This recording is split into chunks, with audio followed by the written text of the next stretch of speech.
What's up everyone, it's Anna, also known as that Star Wars girl, and last night I put out a video about Captain Marvel and the Rotten Tomatoes scores. Now I made it clear in that video that I'm not a numbers person, but I felt compelled to make that video just because Captain Marvel's score had dropped all the way down to 27%. That means 73% of people were not interested in seeing this movie. And again, this isn't like people that have seen the movie. This is just, the want to see to, you're not interested in seeing this movie ratio. So the fact that 73% of people did not want to see that movie is huge. I don't think that's ever happened for a Marvel movie. Now, so maybe some B-rated movie, yeah, maybe that would be common, but not for a Marvel movie. Now, I did a live stream last night to celebrate that my channel broke 54,000 subscribers. And during this live stream, I was reading an article and then the live chat started exploding because they wanted me to check the Rotten Tomatoes score. So I went and I looked at it and they had completely taken away the percent. They made it so that way you can't see any of it, nothing is available, and you could only click that you want to see it, and then the not interested option was completely taken away. My theory is that Disney and Marvel saw what was happening. I mean, it was exploding off of YouTube. This was a trending topic. Every single channel was talking about how low the Captain Marvel, want to see percentage went down. Because that is a crazy, crazy drop and an unheard of for a Marvel movie. I feel like Disney and Marvel, somebody saw what was going on, got scared, had to do some damage control, got a higher up to call up Rotten Tomatoes, was like, hey, you need to fix this right now. We cannot have this going on for a Captain Marvel movie. Because what about casual moviegoers that, don't watch YouTube videos and pay attention to all, the press around Captain Marvel and Brie Larson and everything that Brie Larson has done. So, and they know that, excuse me, I have like a little tickle in my throat. And they know that the average person usually does look at Rotten Tomatoes because that's something that people do when they go to look to see if they want to see a movie or not. And they knew it would be a huge liability for just an average person that's not paying attention to any of the press around Captain Marvel to see that it was only at a 27%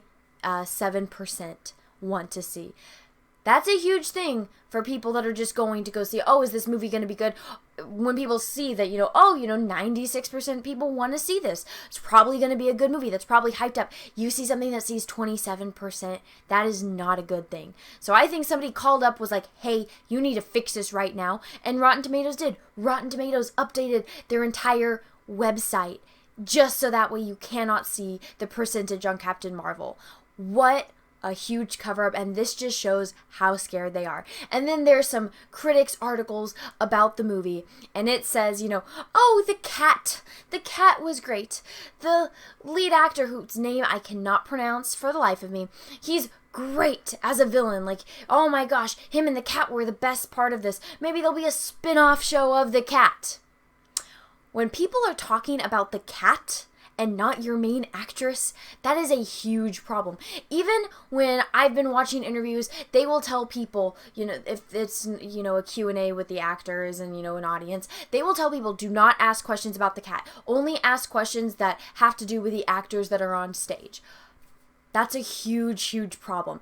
People don't want to see your movie. The best thing about your movie is the cat. Some of the reviews have said that the first half of the movie is very slow, and then the second has a lot of cool effects, and that there's, a big, huge, plot twist in it. And, the whole arc with the villain is something that you didn't see coming, even though I think all of us know that Jude Law is the villain. So, that being said, they're just trying to cover up their impending failure. Honestly, I said this in a live stream, and I think other people are saying it as well.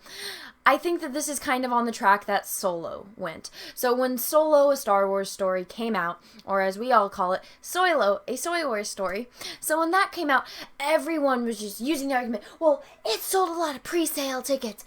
It's gonna be great. And then it flopped. Well, I mean, it made money, but it still lost, over $100 million. That's a huge, huge problem. I kind of feel like this is what it's going to be. If people do go see it, it's because they want to see the, end credit scenes or the cat. They want it, probably the cat, and then the end credit scenes because they want to see what's going to happen in Endgame. So I honestly don't think that this movie is going to do too well, and I think it's going to be the same type of thing that happened with Solo, and it sucks because it didn't have to be this way.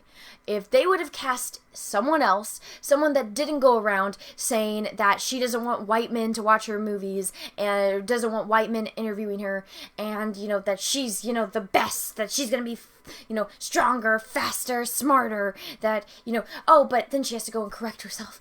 Oh, I didn't say, like, I didn't want less seats at the table. I want more seats. I want it to be more inclusive. Okay. And that she's, you know, did training for 9 months, and now she, like, looks at people and she's like, oh, I could totally take that guy in the jean jacket. I could totally throw him. Okay, that's the kind of woman you want as your lead, you know, actress in a Marvel movie, and the first female standalone movie in the Marvel. No, why didn't you do it about Black Widow, a character that people actually like? And people have complained before in, you know, the comment section of my videos that, how do you know she's the one that's going to beat Thanos? Where on earth has it said that? Did you not watch the last Avengers movie? In Infinity War, everyone's disappearing. Who does Nick Fury call? Who does he call on that phone? The one that's going to save everyone when no one else could. Oh yeah, it was the Captain Marvel symbol. So they are expecting us to stand behind this woman, are not interested in seeing this movie because of this actress. That's the woman that's going to beat Thanos. I do not accept that. I am not standing behind that. If you wanted to, you know, push female empowerment, why didn't you give this woman 3 movies? Just like you did Iron Man, just like you did Captain America, just like you did Thor. Why don't you give her 3 movies to grow and develop? Yeah, you could have started it back. You could have started it off with Captain Marvel. It's the MCU. You could have started it off with Captain Marvel. And, you know, yeah, if it was in the 90s, you probably could have gotten away with that, you know, when it was, you know, the, you know, early or the 2000s. You could have done that. Probably would have cast a different actor, because I don't think Brie Larson was doing anything back then that was too great to be on anyone's radar. Could have got a great actress, done the movie, the origin story, you know, did Iron Man, do a couple more movies, and just for whatever reason she hasn't been here, why she hasn't been introduced until now, even though Nick Fury knew about her the entire time. He could have called her up at any time. Then you could have shown, you know, another movie doing whatever she's doing off in her own space, another one, and then now she's coming back.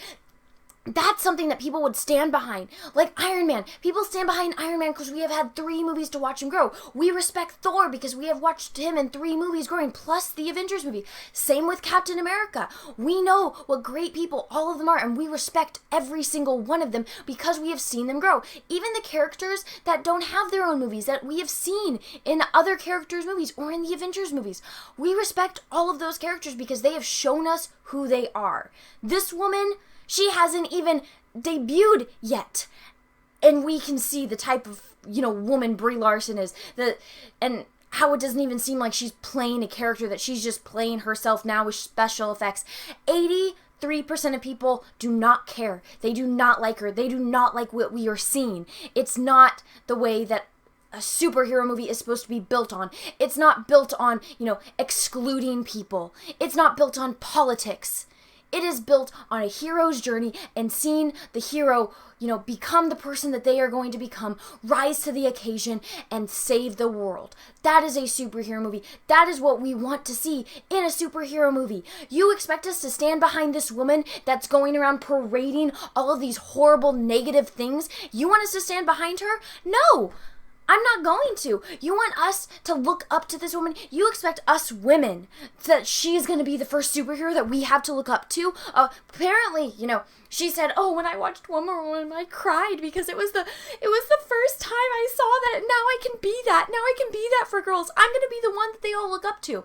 I don't look up to you. And I've said that, you know, many times, and I feel like I have to continue to reiterate it. I do not look up to her. I don't like the way that this movie is marketed. It is a huge turnoff, and that is a huge problem when I'm the type of person that you are trying to market it to, and then the other people, you know, all the guys, because, you know, comics, a majority of the people that buy comics, that have read the comic books, that watch the comic book movies, a majority of them are men. Come on, you're going to exclude an entire gender? That is wrong. You're going to exclude an entire race of people, which is your race. You're going to exclude them? And you want to talk about diversity. You want to talk about, making this for everyone. But you're not. You're excluding everyone. And that's why 83% of the people do not want to watch your movie. That's why Disney has to call up a website on the internet and say, hey, guess what? You got to take that down because we don't want our movie to, not make money. All because of Brie Larson. All because of her going on these big campaigns, preaching her politics that nobody wants in their movie, because that is not what a superhero movie is about. And it's absolutely sad, and it shows how scared they are that they had to go and call up a website and tell them to take down that score. Just wait until the movie comes out, guys. And you guys have said that in my comments. Just wait. Just wait and see the train wreck that is about to unfold, because that is exactly what we are watching. And it sucks. It really sucks. I don't want a female superhero movie to fail. I don't want any superhero movie to fail. I like superhero movies. I like comic books.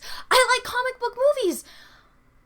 I don't want this to fail, but Brie Larson has made it her mission to make it fail, and that angers me. She is taking something that we had 10 years loving, 10 years growing with. We have watched these characters. We have all gone and seen these characters go on their separate arcs and then come together in the Avengers. And now look at what this woman is doing. She is breaking that, and that breaks my heart because I love everything about what the Marvel Cinematic Universe has done. And I don't want to see it fail. I really don't.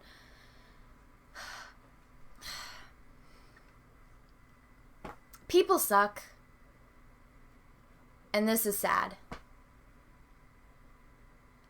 Everyone, if you liked this video, go ahead and give it a thumbs up. If you didn't, that's okay too. And if you haven't already, go ahead and subscribe to my channel. Make sure you click that little bell. That way you get notifications when I put out other videos and live streams. People tend to like them. I had a really great live stream last night at, my 54K celebration. So I'll probably do another one a little bit later in the week. But everyone, until then, have a great rest of your day. And may the force be with you. Because we are really, really, really going to need it. Bye. Hey everyone, after being asked for months now, I finally got a P.O. box, so if you want to send me some mail, go ahead and send it to Anna, that Star Wars girl, or TSWG for short, at P.O. Box number 28171, Santa Ana, California, 927998171. Thank you, have a great day, guys.